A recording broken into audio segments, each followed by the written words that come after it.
Welcome back to the second half of New Jersey Power and Politics. I'm Jim McQueeny. At the state level, not much changed during last week's off-year elections. Only one seat out of 120 flipped. But there were some surprises at the local level, including the mayor's race in Mawap in Bergen County, which is where I live, where an unknown shocked the field and pulled off victory for mayor here. Bill Laforet, welcome to the show. Thank you. In the town of Mawap, you run a gas station in town, and you had no political experience before. What triggered all this for you to get involved in an election?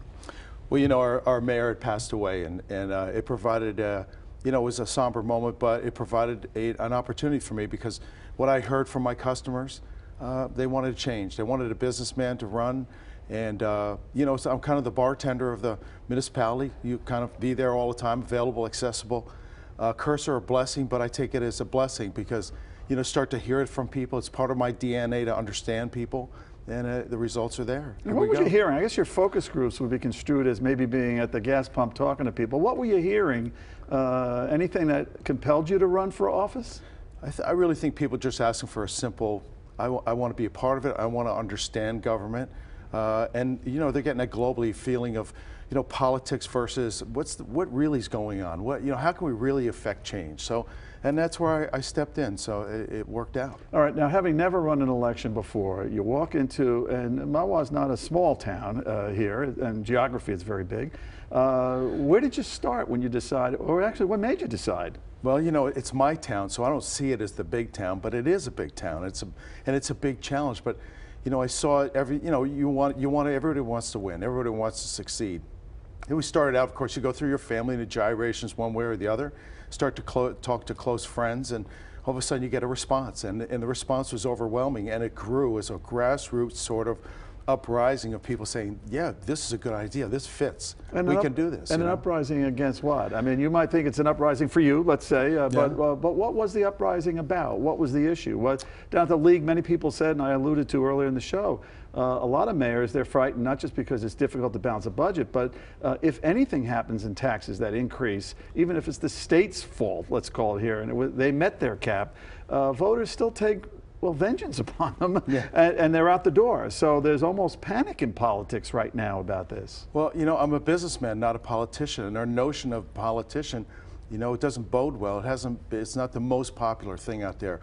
And people see me every day. So they've already valued judgment of who I am, what I've done in the community, and it fit for them. You know, it was an alternative, you know, and it fit for them, and it worked. Now, you mentioned you went down to the League of Municipalities as well, which we talked about at the top of the show here. When you saw other mayors, and you're getting sworn in next week, right. When you saw other mayors as someone who's a political neophyte, if you will, here, when you talked to them, what kind of advice were they giving you about being mayor?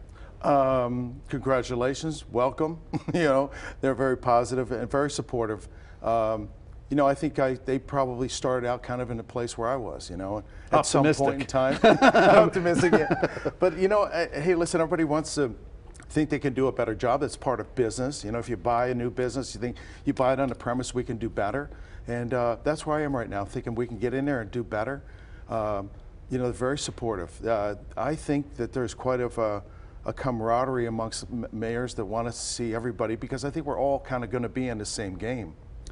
Nobody's, you know, left out. Now, when you, I assume you've had a chance to go to the town hall or whatever to sort of look at, you can campaign against one thing, and as a campaign or candidate, you can think it's one thing, but you really don't know what it is, financial or otherwise, till you get in. Have you had a chance to look under the hood or look at the books here a little bit? You know, we had a couple meetings, you know, for an hour or so, but yeah, it's a little different. I mean, I'm not quite sure the net result, but you know, there's certainly some challenges, and I think there's challenges that probably any municipality faces. But give me a little bit of time, you know, we'll get in there and we'll open the hood and see what's underneath. And then what happened when you decide? A lot of people say they don't want to run because they don't want to be embarrassed. I mean, literally, that's what you hear all the time. When we ask people, you know, we have on the show a lot of times people talking about trying to encourage more people to get in politics. And one of the biggest things is they never think they can win, number one, and then they're afraid if they lose, it'll be embarrassing to them, and as well as costly as well if they want to do that.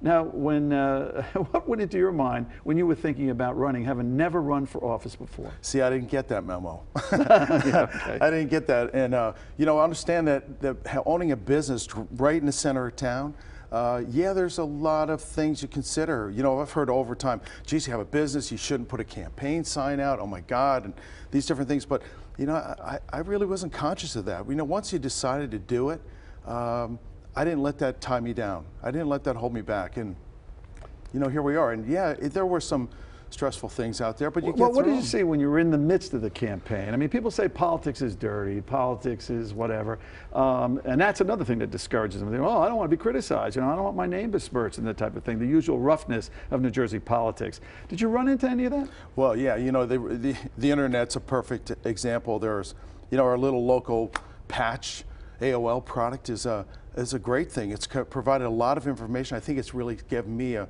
springboard, because that's given so much information to our residents that they are now engaged. They want to know more. And but the sidebar of that is the blogs.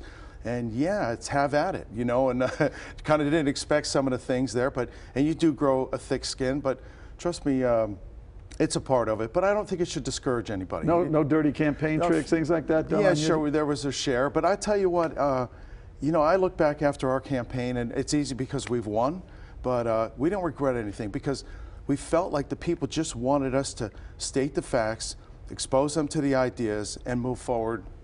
And all of the campaign, the politics of it, wouldn't work for us because we were not politicians. Yeah, it sounds like a Jimmy Stewart, It's a Wonderful Life kind of election we'll up see. there. One thing, did anything in particular surprise you, plus or minus, through the course of the campaigning?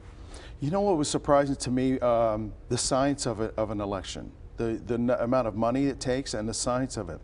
In regards to the money, you know, the money really was like-minded people seeing something in what we were discussing, and the money came. It was really surprising. It's really, you know, where would you ever think that people would lay down a check based on what they think you can do? But they did.